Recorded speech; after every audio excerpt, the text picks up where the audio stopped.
Bien, seguimos de nuevo, amigos televidentes, en este interesante conversatorio. La verdad que es un privilegio siempre contar con la presencia de Luis Manuel Piantini, que es uno de los actores principales de Agenda Económica del día a día. O sea que, Luis Manuel, cuando te vayas a ausentar, vamos a tratar de hacer 3 o 4 programas Casi a corrido. voy ya otra vez. Estaba con los abogados de los tabaqueros aquí, con el problema que tenemos con Australia, pero ya tengo que viajar de nuevo.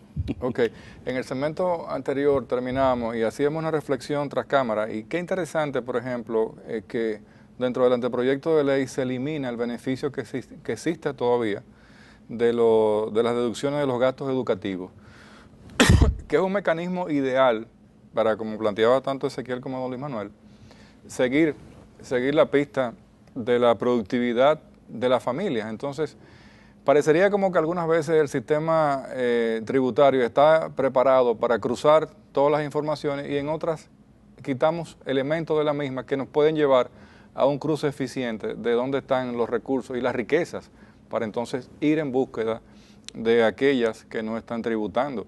Entonces, eso es una debilidad y eso nos llama la atención inclusive, y en el documento de reforma me hacía ayer una precisión, un abogado, que viendo el documento, dice, se elimina el IBI y el IBSS del 1% a la adquisición de terceras personas en proyectos turísticos.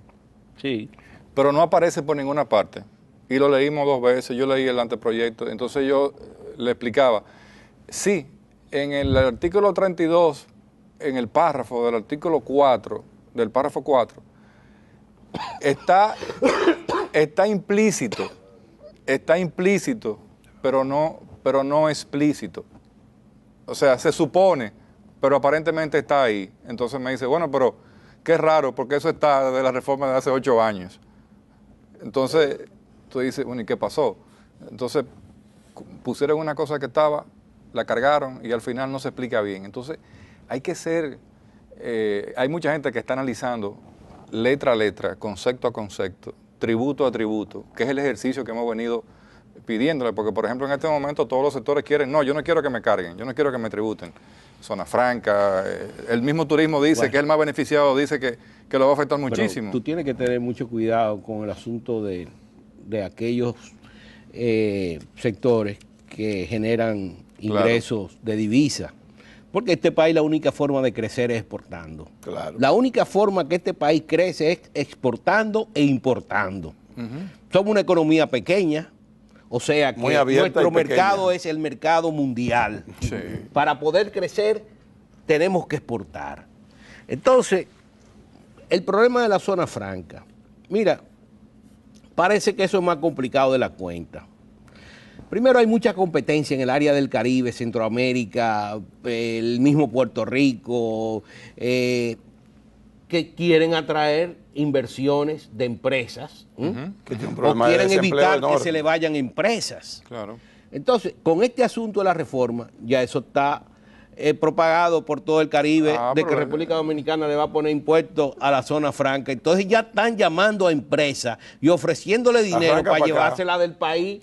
Óyeme, cuando ya la zona franca han tenido una caída en términos de empleo de 70,000, desde el 2001. Y aquí si hay una persona que sabe que va a tener el gobierno ingresos por impuestos, es un empleado, un asalariado. Ese tributo inmediatamente si está en una empresa formal. Entonces, tenemos que tener mucho cuidado porque yo estaba viendo unas estadísticas. Por ejemplo, el valor total de las importaciones de combustible en esta economía, la factura del petróleo y sus derivados, sí, es el 53.6% de las exportaciones. De las exportaciones. Por cada dólar que tú exportas, tiene que dedicarle 53.6% centavos de dólar al petróleo. Para importar petróleo. O sea, para importar petróleo. Dime tú, O sea, que tú estás exportando aquí para importar petróleo. ¿Qué pasa? Cuando tú eliminas las exportaciones de zona franca, eso te sube a 121.8. O sea que la factura de petrolera es negativa, un 22% mayor que el ingreso que tú tienes en las exportaciones nacionales. Cuando quita la zona franca. Cuando quita la zona franca. Entonces, en eso usted tiene que tener mucho cuidado, porque usted está afectando el sector externo.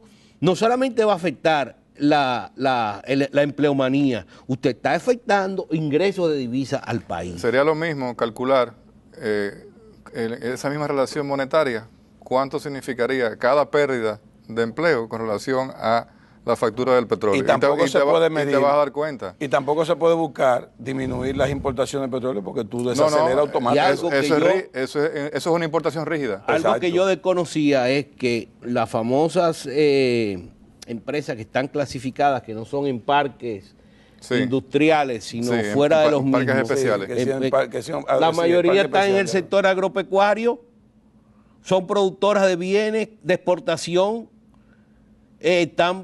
son productoras de vegetales, son productoras de frutos. O sea, que ya hay empresas en el sector agrícola, agropecuario, que están incluidas en estas empresas. O sea que aquí en este país lo que hay es que aumentar el empleo, generar empleo. Motivar la generación de riqueza. Generar ingresos de divisas. Y esto lo afecta. Y dinamizar la economía de esa forma. Y esto lo está afectando. Mire, el presidente Medina, lógicamente, tenía que dar un paso. Era un paso de buscar el apoyo de su partido. El partido, vía el comité político, que es el que lo representa ya en la parte cupular, en la cúpula del partido, el comité político, y lo que ahí se decide, pues tienen que ejecutarlo y respetarlo todos los miembros del partido. Entonces, el comité político le dio un apoyo unánime a la propuesta y a la gestión hasta ahora del presidente Danilo Medina. Sin embargo, yo quiero hacer una observación, señor presidente. El comité político no es el pueblo. El comité político del PLD no es el pueblo. Escucha al pueblo. Independientemente de que estaba bien buscar el apoyo de su partido, porque cuando mande el paquete fiscal al Congreso, ahí está la mayoría del Partido de la Liberación Dominicana y lógicamente van a tener que aprobar lo que usted le mande, tal vez con alguna mínima variación, porque habrá vistas públicas, de acuerdo a lo que escuché por ahí. Pero recuerden, el comité político del PLD no es el pueblo. Y como dijimos nosotros ayer, nosotros no queremos ver que basado en esta campaña mediática que armaron, entendamos que lo mejor es arriesgarse y luego en el 16 lamentarlo. Para que nosotros seguir viendo un proyecto de nación a largo plazo, tenemos que tener una coherencia en todos los sentidos. No podemos perder confianza, no podemos perder popularidad, no podemos perder apoyo popular ni apoyo empresarial. Eso es lo que a mí me está preocupando. No entendamos que ese apoyo del comité político es el apoyo del pueblo. Mira, Ezequiel, yo creo que tienen... la posición de nosotros ha sido muy clara en términos de que aprobamos y apoyamos al presidente y al equipo económico en la búsqueda de mayores ingresos. Es necesario. Claro. La presión fiscal en este país es muy baja, 13%. Yo creo que una presión fiscal adecuada para esta economía debería estar alrededor del 18, el 19, el 20% del Producto Interno Bruto. Creo que hay muchas demandas y necesidades que, como señalamos, a través del gasto fiscal es que se reduce y se estrecha la mala redistribución del ingreso que hay en este país, que se ingresan las personas a través de la educación y de la salud a ese cuerpo de la sociedad que se llama clase media, que es la que le da dinamismo a la economía. Entonces yo creo que el objetivo real del gobierno de lograr un aumento en la presión fiscal es justo. Y nosotros apoyamos completamente ese objetivo.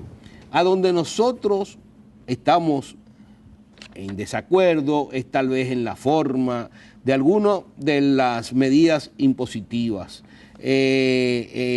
por sus efectos que puede tener, no para aumentar ingresos fiscales, sino realmente su efecto puede ser reduciendo ingresos fiscales. Y esa es nuestra preocupación, de que se lleve a la economía dominicana a un proceso recesivo o de crecimiento de la tasa de crecimiento del producto, cuando no hay necesidad de eso. Que es como tú señalas, esto ha sido el producto de una campaña de la oposición que fue comprada por la parte empresarial, y el gobierno se ha visto acelerado a llevar a cabo su reforma fiscal integral que tenía en mente, porque hay una ansiedad en el sector empresarial y en algunos medios de que aquí hay un hoyo fiscal. Exacto. Un hoyo fiscal que... No, y lo proyectaron. Que no sabe. Proyectaron el aumento también. Sí. Entonces, sí, hubo una caída, hay un 8% pero en la economía americana también hay un déficit del 8% del producto. Y el Fondo Monetario le está diciendo que no recorte gasto ni que aumente impuestos. Sí, a nosotros ¿Por sí. qué? Porque es necesario. Es necesario el gasto público porque hay una caída del gasto privado y en Europa hay una caída del gasto privado, y entonces la represión que hay de estas reformas de ajustes que hay en Europa están llevando esa economía a esos niveles de desempleo de más del 25, 26, mira, 27%. Manuel, en el próximo segmento vamos a aclarar un poco lo del FMI, porque yo siento que el FMI en su esencia lo que ha dicho es que hay que aumentar la presión fiscal, no necesariamente que aumenten los impuestos. Pero en el siguiente segmento nosotros vamos a tener la oportunidad de aclarar esa parte. Nos vemos en el próximo segmento, amigos.